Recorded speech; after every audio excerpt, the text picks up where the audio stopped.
По подавањето рака за соработка и коалицирање меѓу Љупчо Ѓоргиевски и Бранко Црвенковски, политичари, аналитичари, експерти и новинари излегоа со своји ставови. Меѓу нив и најкомпетентните да одговорат дали ова е разумен или предавнички чин. Еден од основачите на ВМРО-ДПМН жали за моментот кога се одлучило токму Ѓоргиевски да застане на чело на партијата.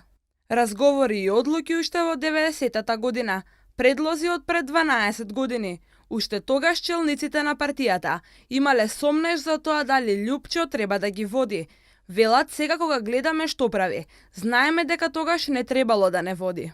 Уште во 90-та година, значи негде ми се чини дека беше септември 90-та година, значи неколку месеци после формирањето на ВМРО-ДПМН, Драган Богдановски не можеше да присуствува на основачкото собрание затоа што немаше патна исправа.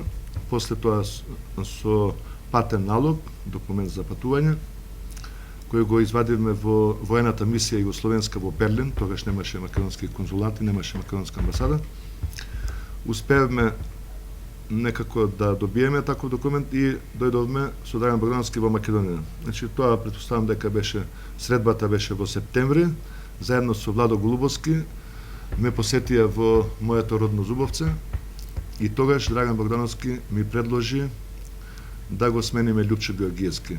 Значи неколку месеци после основачкото собрание, каде што он самиот ми тврдеше дека ова дете не го бива, мора со време да го смениме. Какви он имал за него информации, не знам.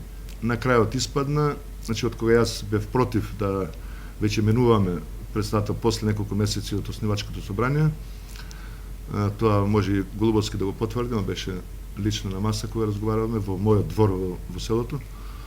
И после тоа Драган се насме и ми кажа дека не, војводо, јас само сакав да слушнам ти што ќе кажеш. Меѓутоа, гледајќи ја состојбата денес, за каков човек сме имале работа и со каков човек сме имале работа, мислам дека Драган Богдановски многу сериозно размислуваше да го смени Љупчо Ѓоргиевски уште на почетокот, значи неколку месеци после основачкото собрание.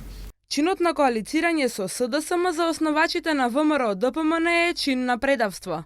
Кога со мислите се враќаат назад, знаат дека Ѓоргиевски има одредени заслуги за ширењето на идејата за самостојна Македонија. Токму на самостојна Македонија, Ѓоргиевски сега јавно кажува дека би го сменил името. Љупчо Ѓоргиевски најголемите грешки ги направи од кога седна на премиерската функција. Мислам дека од алчност за пари се продаде човекот и тогаш више не беше тој стариот Љупчо што го познававме. Љупчо отиде по други води.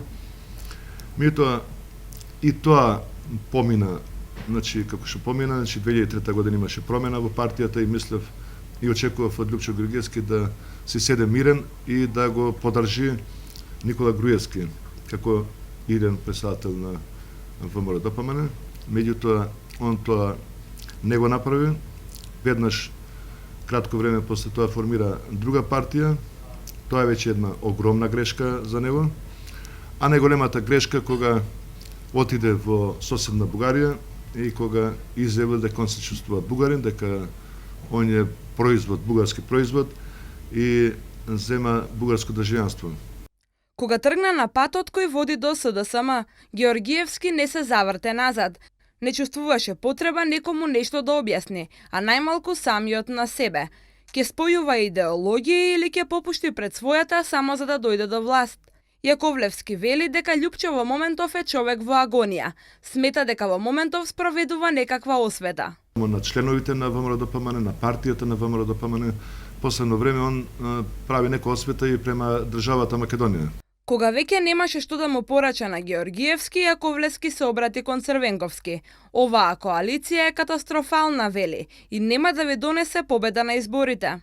Јас Бранко Црвенковски го разбирам, значи он си бара коалиција, си бара спас да, ако може да ги добиет изборите, што он по негови проценки, нели и по анкетите кои што веќе долго време излегуваат во македонската јавност, Бранко Црвенковски нема шанса да ги добие наредните избори и затоа он, мислејќи дека ќе му биде подобро и го зема Љупчо Георгиевски. Јас себе и на Бранко Црвенковски би му порачал дека тоа е најкатастрофалната грешка што е направил и најкатастрофалната коалиција што е направил до сега.